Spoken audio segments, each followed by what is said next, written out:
Every football fan knows one thing. A match lasts 90 minutes, two halves, 45 minutes each. It's so normal that most people never stop to think about it. But have you ever wondered why? Why 90? Why not 60? Why not 100? Why not 2 full hours? Who decided that a football match should last exactly 90 minutes? Was it FIFA? Was it the Football Association? Was it some famous player? Or was it simply a random decision that somehow survived for more than a century? The answer is much stranger than most people realize. Because for a long time, football matches didn't have a standard length at all. And to understand why modern football lasts 90 minutes, we need to travel back to the chaotic early days of the sport. Back to a time when almost every team played by different rules. In the early 19th century, football was a mess. There was no single rule book, no governing body, no worldwide agreement. Different schools played different versions of football. Different towns had different customs, and different clubs often disagreed about almost everything. How many players should be on the field? Could you carry the ball? How large should the pitch be? And perhaps most importantly, how long should the game last? The answer depended entirely on who was playing. Some matches were short, some lasted for hours, others ended only when players became too tired to continue. Imagine showing up to a football match today and not knowing whether it would last 30 minutes or 3 hours. That uncertainty was normal in football's earliest years. The sport needed structure, and eventually people began trying to create it. Everything began changing in 1863.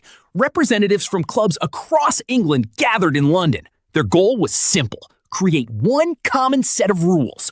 These meetings eventually led to the formation of the Football Association. For the first time, football had an official governing body. Rules became clearer.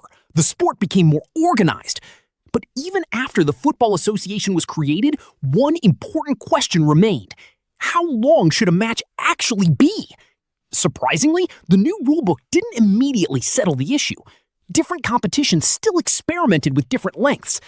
Football had become more organized, but it wasn't fully standardized yet.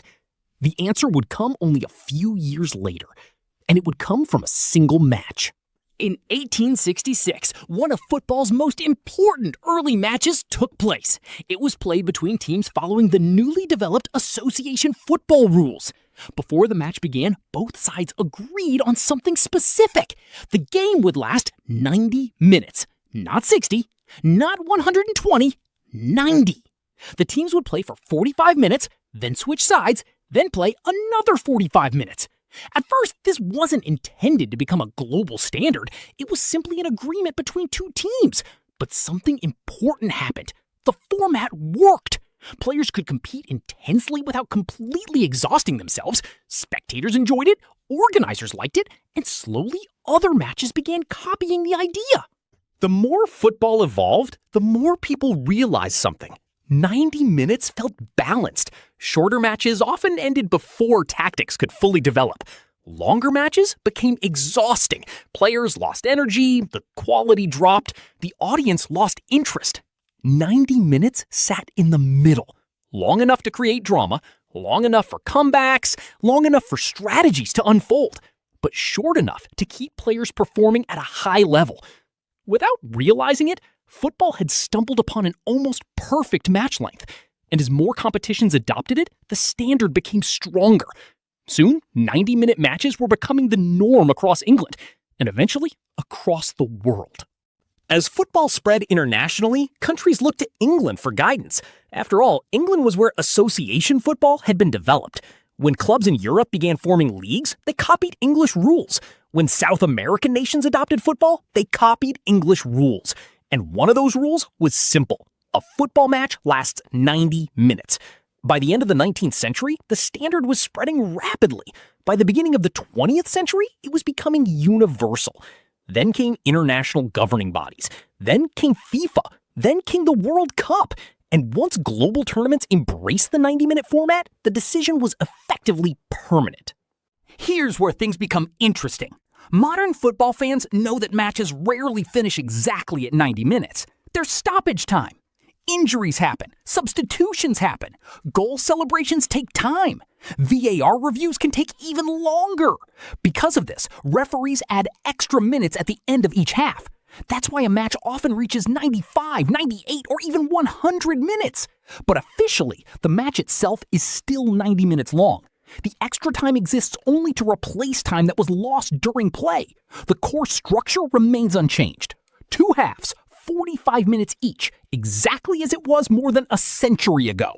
Today, football is played in almost every country on Earth. Billions of fans watch it. Millions of players compete in it. The FIFA World Cup stops entire nations. The Champions League attracts global audiences.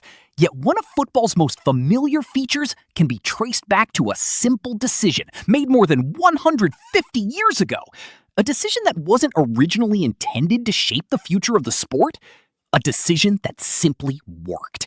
And sometimes the most important traditions in history begin that way, not through grand plans, not through complicated calculations, but through one idea that proves itself over time.